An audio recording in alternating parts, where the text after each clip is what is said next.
Jonathan Adair, born October 27, 1963, better known as Johnny Adair or Mad Dog Adair, is an Ulster loyalist and the former leader of the C Company, 2nd Battalion Shankill Road, West Belfast Brigade of the Ulster Freedom Fighters, UFF. This was a cover name used by the Ulster Defence Association, UDA, a loyalist paramilitary organisation. In 2002, Adair was expelled from the organisation following a violent internal power struggle. Since 2003, his family and a number of supporters have been forced to leave Northern Ireland by the mainstream UDA. Adair was born into an Ulster Protestant loyalist family and raised in Belfast. He grew up on the Old Lodge Road, a now mostly demolished road linking the lower Shankill Road to the lower Old Park area, a site of many sectarian clashes and riots during the Troubles. The son of Jimmy and Mabel Adair, he was the youngest of their 7 children, his siblings being, in age order, Margaret, Mabel, Jean, Eda, Lizzie, and Archie, who was later also a UDA member. Adair's father, Jimmy, had no involvement in loyalist activities and maintained close friendships with a number of nationalists in the New Lodge area, where he was a member of the local Homing Pigeon Society. Jimmy continued his membership even after his son had emerged as a leading loyalist paramilitary. According to Ian S. Wood, Adair had little parental supervision and did not attend school regularly. However, Hugh Jordan and David Lister insist that the Adairs were attentive and fairly strict parents who sent their children to Sunday school. As a child, Adair attended Hamsworth Primary School close to his Old Lodge Road home, where he was noted as an unremarkable student. As he grew older, Adair took to the streets, forming a skinhead street gang with a group of young loyalist friends, who got involved initially in petty then increasingly violent crime. Members included Donald Hodgen, Sam Skelly McCrory, Fet Jackie Thompson, James, and Herbie Miller. Adair, Hodgen, McCrory, and Thompson were classmates at the Summerdale School on the Crumlin Road. Although the gang still officially attended school, they would frequently play truant, take a bus into the countryside and consume large quantities of cider. The gang regularly congregated outside the Buffs Club on the corner of the Crumlin Road and Century Street, where their numbers were swollen by other young men from in and around the Shankill. Eventually, Adair started a rock against communism-styled band called Offensive Weapon, which openly espoused support for the National Front. At 17, Adair began a relationship with Gina Crossan, 3 years his junior and also a skinhead, who at the time had shaved her head to leave only a tuft of hair at the front. The notoriety of the gang, which was part of a wider group in loyalist North and West Belfast known as the NF Skins because of their support for the ideas of the National Front, gained widespread notoriety on January 14, 1981, when Sieg Heiling members launched a brutal attack on anti-racist fans of the Specials and the Beat when the two bands played a concert at the Ulster Hall. Adair would later be assaulted by Irish Republicans while attending a UB40 concert. This was followed in August 1983 by the so-called Glowsniffers March, when 200 skinheads descended on Belfast City Hall determined to riot with Campaign for Nuclear Disarmament members who were holding a rally, with the march taking its name from the prevalence of solvent abuse among the skinheads. The gang was not sanctioned by the Ulster Defence Association, UDA, and led to South Belfast Brigadier John McMichael declaring that he wanted its members run out of town. As a result, while still in his teens, Adair was threatened with kneecapping by the UDA after assaulting an old-age pensioner, but was given the option of joining the UDA's Young Wing, the Ulster Young Militants, instead. He joined the Ulster Young Militants, and later the UDA, a legal loyalist paramilitary organization which used the cover name Ulster Freedom Fighters, UFF, when it carried out killings. Upon joining the UDA in 1984, Adair and his friends were assigned to C8, an active unit that formed part of the West Belfast Brigade C Company, which covered the lower Shankill. The young members' early duties mostly consisted of rioting, along with occasional gun attacks on heavily armored police vehicles or arson attacks on local businesses felt to be employing too many Catholics.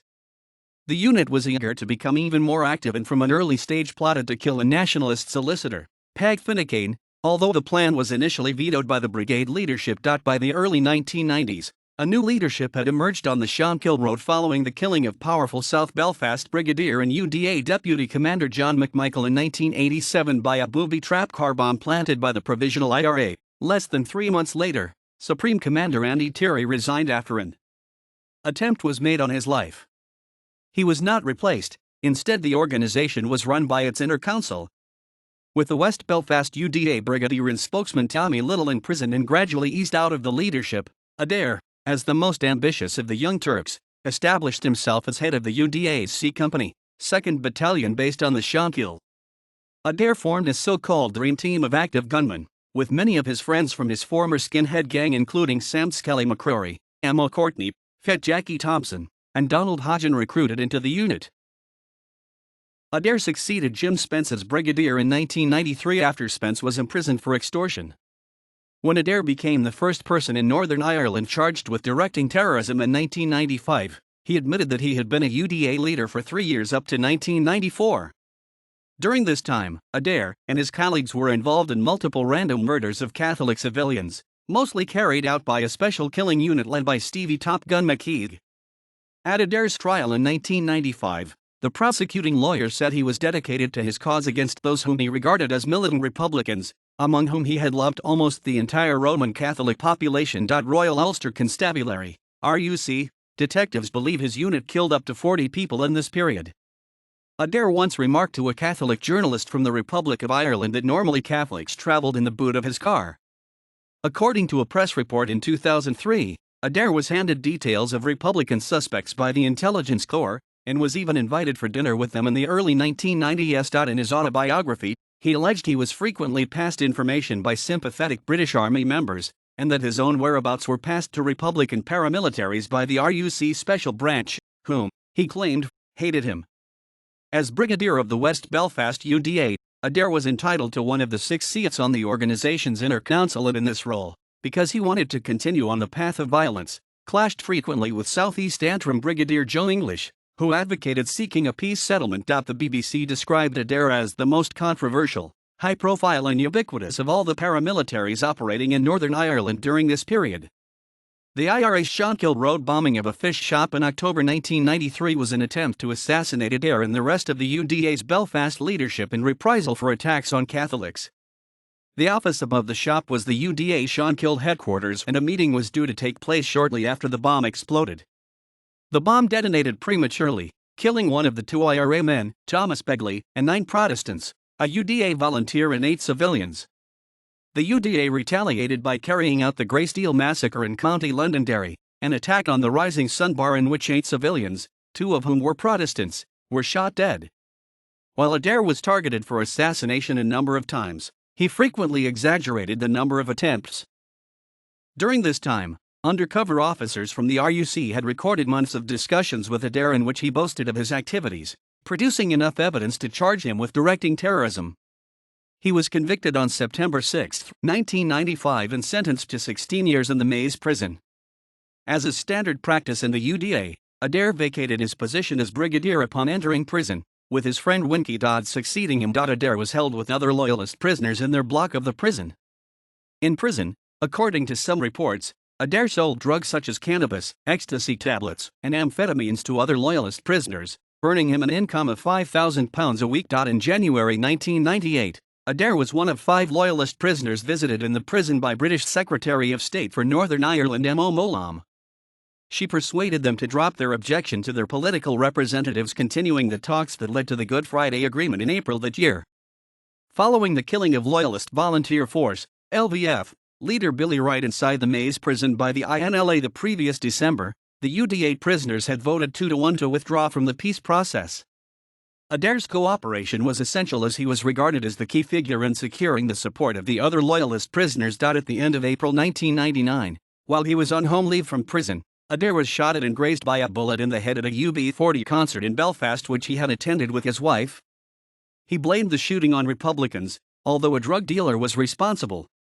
In September 1999, Adair was released as part of the early release scheme for paramilitary prisoners under the Belfast Agreement. After his release, much of Adair's activities was bound up with violent internecine feuds within the UDA and between the UDA and other loyalist paramilitary groups. The motivation for such violence is sometimes difficult to piece together. It usually involves a combination of political differences over the ceasefires, rivalry over control of territory, and competition over the proceeds of organized crime. In August 2000, Adair claimed he had been attacked with a pipe bomb by the IRA. That same month, on August 19, he organized a Loyalist Day of Culture on the Lower Shankill Road. He invited the 5 other brigadiers from the Inner Council to attend, along with Loyalist hero Michael Stone and politicians John White and Frank McCobry. This event featured loyalist marching bands and a militant show of strength by the West Belfast Brigade. It also marked the start of a violent feud between the UDA and its main rival, the Ulster Volunteer Force, UVF.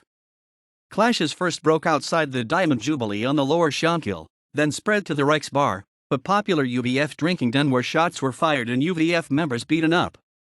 Adair and his followers then attacked the homes of UVF members and their families in the Lower Shankill, forcing them out of the area, while orders were also sent to a company in Highfield that the estate should be cleansed of UVF members. Adair's men also sacked the homes of Gusty Spence and Winston Churchill REA as part of a move to drive the UVF off the Shankill. The UVF struck back on August 21, killing two of Adair's allies, Jackie Coulter and Bobby Mahood, on the Crumlin Road. In response, C Company members burnt down the headquarters of the UVF-linked Progressive Unionist Party, PUP. Adair was arrested on August 22, 2000 whilst he and Dodds were driving down the Shankill Road. As a result of his involvement in the violence, Secretary of State for Northern Ireland Peter Mandelson revoked Adair's early release and returned him to prison. This time he was sent to Megaberry instead of the Maze. With command reverting to Dodds, UVF member Samuel Rocket was killed by C Company the following night. The UVF struck back and 4 more people on both sides were killed before the feud then petered out. On May 15, 2002, Adair was released from prison again. Outside the prison he was greeted by up to 300 of his supporters. Once free, he was a key part of an effort to forge stronger ties between the UDA and the Loyalist Volunteer Force, LVF, a small breakaway faction of the UVF founded in 1996 by Billy Wright and following his killing, commanded by Mark Swinger Fulton, with whom Adair was on good terms. Fulton had been in Megaberry since December 2001. The most open declaration of this alliance was a joint mural depicting Adair's UDA C Company and the LVF. Other elements in the UDA strongly resisted these movements, which they saw as an attempt by Adair to win external support in a bid to take over the leadership of the UDA. Some UDA members disliked his overt association with the drugs trade, which the LVF were even more heavily involved with. For his part, Adair controlled a block of flats in his Lower Shankill stronghold from which he and his allies dealt drugs. Adair also sought to work closely with Belfast-based dissidents such as Frankie Curry and Jackie Mahood, provoking further anger from the UVF. Another loyalist feud erupted, and ended with several men dead and scores evicted from their homes. The Rathcoole home of long-standing UDA member Sammy Duddy was raked by gunfire. Although Duddy was not injured in the shooting attack, his pet Chihuahua Bambi was fatally wounded by shots fired through the front door by masked gunmen from Adair's C Company. Adair later admitted in an interview he gave for journalist Suzanne Breen that Duddy never got over the loss of Bambi. On September 13, 2002, Jim Gray, the head of the UDA in East Belfast and an arch-rival of Adair, was shot in the face by Adair's supporters. The shooting was described by the police as loosely related to the death of Stephen Warnock, an LVF leader, as part of a loyalist feud. Adair had been spreading rumors that Gray and John Gregg, head of the UDA Southeast Antrim Brigade, were both to be stood down as part of his attempts to take full control of the UDA. As part of this campaign, Adair had visited Warnock's family and told them that Gray had been involved in their relative's death, even though he was aware that it had actually been carried out by a hired Red Hand Commando, RHC, gunman after Warnock refused to pay a drug debt to a North Down businessman. As a result, Gray was shot by a lone gunman after he left the Warnock home, where he had been paying his respects to the deceased. On September 20, 2002, Adair was summoned to an inter-council meeting held in Sandy Road where there was a showdown between him and the other brigadiers, including Gray. Fearing an ambush, Adair had his allies Fat Jackie Thompson and James Shan Miller smuggle a pistol for him to the meeting. 5 days later, Adair was expelled from the UDA for treason along with close associate John White. Adair's response to the expulsion was "fuck them UNS" and declared the West Belfast Brigade a separate organization from the mainstream UDA. He even erected West Belfast UDA, business as usual banners on the Shankill Road. By this point, Adair had even lost the support of the Shukri brothers, his protégés in North Belfast who had been amongst his closest allies outside of his own area but who decided to side with the mainstream UDA in this dispute. There were attempts on Adair's and White's lives. Adair returned to prison in January 2003, when his early release license was revoked by Secretary of State for Northern Ireland Paul Murphy on grounds of engaging in unlawful activity. He appointed Fat Jackie Thompson as his replacement as brigadier. On February 1, 2003, UDA divisional leader John Gregg was shot dead along with another UDA member, Robert Rab Carson, on returning from a Rangers FC match in Glasgow. The killing was widely blamed on Adair's C Company. Gregg was one of those who had organized the expulsion of Adair from the UDA. Among the mainstream UDA, a powerful faction of Adair opponents quickly formed under the leadership of South Belfast Brigadier Jackie MacDonald. In the early hours of February 6, 5 days after Gregg's shooting and just hours before his funeral was due to take place, about 20 Adair supporters, including White and Adair's wife, fled their homes for Scotland after 100 heavily armed men from the mainstream UDA invaded Adair's stronghold, forcing them to quit Northern Ireland. Following the ousting of C Company from the Shankill Road, Adair's family and supporters went to Bolton, where they garnered the nickname Bolton Wanderers after the football club of the same name. Following the killing of LVF leader Billy Wright in 1997, Adair became the new contact man for a group of Bolton-based members of the neo-Nazi organization Combat 18, C18, who up to that point had been close to the LVF. Adair built up a close relationship with these far-right activists, even wearing an England shirt during the UEFA Euro 2000 that one of the members had given him. Furthermore, when the feud with the UVF was launched in 2000 through C Company members attacking the UVF's Rexbar stronghold, a few C18 members fought alongside the UDA men. As a result, it was to the homes of these far-rightists, in particular a Bolton-based tattoo artist and C18 member, that Adair's supporters fled to in 2003. Adair was released from prison on January 10, 2005 and immediately headed to Bolton after being taken by helicopter to nearby Manchester. The police in Bolton questioned his wife, Gina, about her involvement in the drugs trade, and his son, Jonathan Jr., nicknamed both Mad Pup and Daft Dog, has been charged with selling crack cocaine and heroin. Adair himself was arrested and fined for assault and threatening behavior in September 2005. He had married Gina Crossan, his partner for many years, at the Maze prison on February 21, 1997. Together they had 3 children. Several claims have been made about Adair's sexuality by his former girlfriend Jackie Legs Robinson and Michael Stone. Stone claimed in his autobiography that Adair had sex with other male inmates while in prison. Jackie Robinson, who beginning in 1991 sustained a 9-year off-and-on relationship with Adair, backed up this claim in an interview with The Mirror, in which she alleged that Adair has been having sex with long-term friend and fellow loyalist Skelly McCrory since they were teenagers. Adair staunchly denies these claims. Robinson told the Mirror journalist that she and Adair had sexual encounters during her visits to him in prison and that he received visits from prostitutes as well. In her book, In Love with a Mad Dog, Robinson stated that after a UDA killing had been carried out, he would become highly aroused and afterwards be particularly wild in bed. It was also alleged that the mere discussion of the details of operations he had helped plan gave him a sexually charged excitement, even when the killings had been done by others. After his release, he was almost immediately rearrested for violently assaulting his wife Gina, who had been diagnosed with and treated for ovarian cancer. After this episode, Adair reportedly moved to Scotland but later relocated to Horwich, near Bolton in early 2003. In 2003 he became a grandfather for the first time. In May 2006, it was reported that Adair had received £100,000 from John Blake Publishing for a ghost-written autobiography. In November 2006, the UK's 5 television channel transmitted an observational documentary on Adair made by Donwell McIntyre. The focus of the film centered around Adair and another supposedly reformed character, a former neo-Nazi from Germany known as Nick Gregor, and their trip to Uganda to build an orphanage. Adair was seen firing rifles, stating it was the first time he had done so without wearing gloves. In November 2008, Adair appeared in an episode of Danny Dyer's Deadliest Men, which profiled fellow C Company inmate Sam Skelly McCrory. On July 20, 2015, 3 Irish Republicans, Antoine Duffy, Martin Hughes, and Paul Sands, were found guilty of planning to murder Adair and Sam McCrory.